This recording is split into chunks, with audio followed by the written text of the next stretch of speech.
अस्सलाम वालेकुम। दहम क्लास उर्दू लेक्चर नंबर 2। उन्वान है मोमन ख़ान मोमन की गज़ल असर उसको ज़रा नहीं होता। इस गज़ल का पहला शेर कुछ इस तरह से है। असर उसको ज़रा नहीं होता, रंज राहत फ़ज़ा नहीं होता। अल्फाज मानी ज़रा थोड़ा सा, राहत सुकून खुशी, रंज दुख गम, राहत फ़ज़ा खुशी सुकून बढ़ाने वाला। हरूफ व मुरकबात कुछ इस तरह से है। को हरफ जार है, रंज और राहत फ़ज़ा मुरकब तौसीफ़ी हैं। सनत तज़ाद में रंज और राहत, मिरातुन नज़ीर में असर रंज राहत सब तासुर और कैफियत से मुतल्लक़ अल्फाज हैं।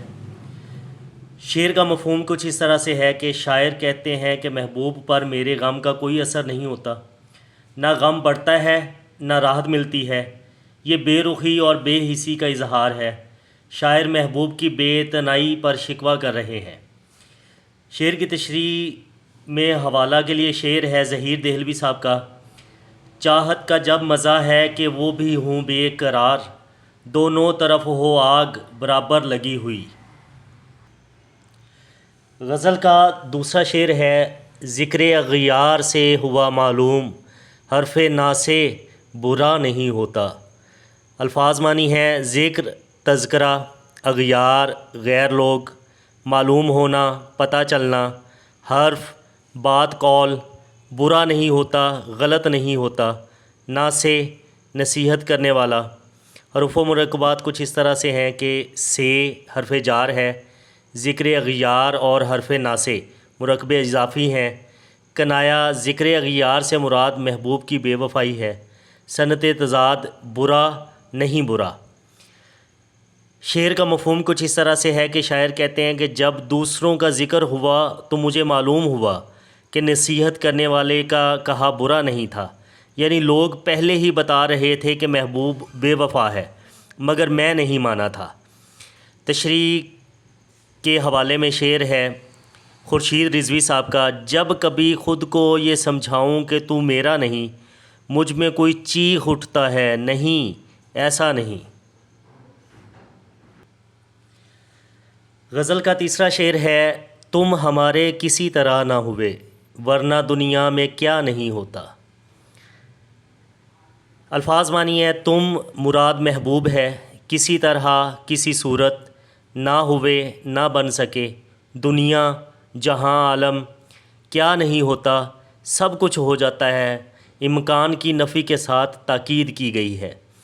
हरूफ व मुरकबात किसी तरह मुरकब तौसीफ़ी, वरना हरफ शर्त, सनत तज़ाद हुए ना हुए, हुस्न तातील तालील। शायर कहते हैं कि अगर तुम मेरे होते तो दुनिया में कुछ भी मुमकिन ना था। शेर का मफ़हूम कुछ इस तरह से है कि शायर शिकवा करते हैं कि तुम मेरे ना हो सके वरना दुनिया में कुछ भी नामुमकिन ना था। ये मोहब्बत की ताकत और महबूब के ना मिलने का दुख है। हवाला के लिए तैमूर हसन का शेर है वो जो मुमकिन ना हो मुमकिन ये बना देता है, ख्वाब दरिया के किनारों को मिला देता है। गज़ल का चौथा शेर है तुम मेरे पास होते हो गोया, जब कोई दूसरा नहीं होता। अल्फाज मानी पास करीब साथ, होते हो मौजूद होते हो, गोया जैसे ऐसा मालूम होता है, दूसरा कोई और नहीं होता मौजूद नहीं होता। हरूफ व मुरकबात गोया हरफ तशबीह है, कोई दूसरा मुरकब तौसीफ़ी है। तशबीह महबूब की मौजूदगी को गोया कहकर तशबीह दी गई है। कनाया कोई दूसरा नहीं होता से तन्हाई और महबूब की अहमियत मुराद है। शेर का मफ़हूम है कि शायर कहते हैं कि जब दुनिया में कोई दूसरा नहीं होता तो तुम मेरे पास होते हो। ये महबूब की ख़याली मौजूदगी और तन्हाई में याद का इजहार है। हवाला के लिए परवीन शाकर का शेर है शब की तन्हाई में अब तो अक्सर गुफ्तगू तुझसे रहा करती है। गज़ल का पांचवा शेर है हाले दिल यार को लिखूं क्यों कर, हाथ दिल से जुदा नहीं होता। अल्फाज मानी हैं हाले दिल दिल की कैफियत, یار محبوب لکھوں لکھ سکوں کیوں کر کیسے جدا الگ یا دور۔ حروف مرکبات، حال دل مرکب توصیفی ہے، یار کو مرکب جار و مجرور ہے، ہاتھ دل سے مرکب جار و مجرور۔ کنایا، ہاتھ دل سے جدا نہیں ہوتا کا بے قرار رہنا مراد ہے۔ صنعت تضاد، لکھوں نہیں لکھ سکتا۔ شعر کا مفہوم کچھ اس طرح سے ہے کہ شاعر کہتے ہیں کہ دل غم میں ہے، میں یار کی حالت کیسے لکھوں، کیونکہ ہاتھ دل سے جدا نہیں ہوتا، یعنی ہاتھ کانپتا ہے، لکھا نہیں جاتا، یہ بے قراری کا اظہار ہے۔ حوالہ کے لیے منظر لکھنوی کا شعر ہے، درد ہو دل میں تو دوا کیجئے، اور جو دل ہی نہ ہو تو کیا کیجئے۔ غزل کا چھٹا شعر ہے، چارہ دل سوائے صبر نہیں سو تمہارے سوا نہیں ہوتا۔ الفاظ معنی، چارہ دل دل کا علاج، سوائے علاوہ، صبر برداشت، سو پس، سوا علاوہ۔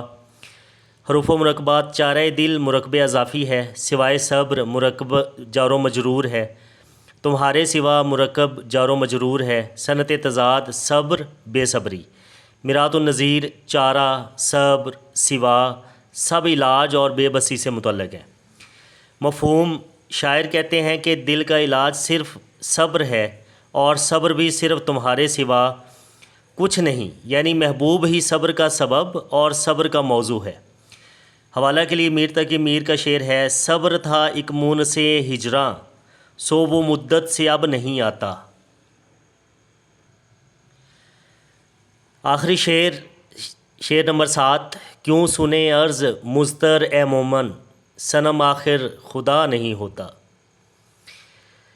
عرض، التجا، فریاد، مضطر پریشان لاچار، عرض مضطر بے بس شخص کی فریاد، صنم محبوب، آخر کار۔ حروف مرکبات ہیں، اے حرف ندا ہے، عرض مضطر اور صنم آخر خدا مرکب عطفی ہیں۔ صنعت تضاد، صنم اور خدا، تلمیح، صنم سے بعد خدا سے ذات حق مراد ہے۔ شعر کا مفہوم کچھ اس طرح سے ہے کہ شاعر خود سے مخاطب ہو کر کہتے ہیں کہ محبوب کو خدا نہ سمجھو، وہ آخر کار انسان ہی ہے۔ یہ عشق مجازی سے عشق حقیقی کی طرف اشارہ ہے۔ حوالہ کے لیے غالب کا شعر ہے، کام اس سے آ پڑا جس کا جہان میں ہووے نہ کوئی نام ستم گر کہے بغیر۔ بہت شکریہ۔ غزل نمبر 2 مکمل ہوئی۔ یہ آپ کا چینل ہے، اس کا بھی خیال رکھیے۔ شکریہ۔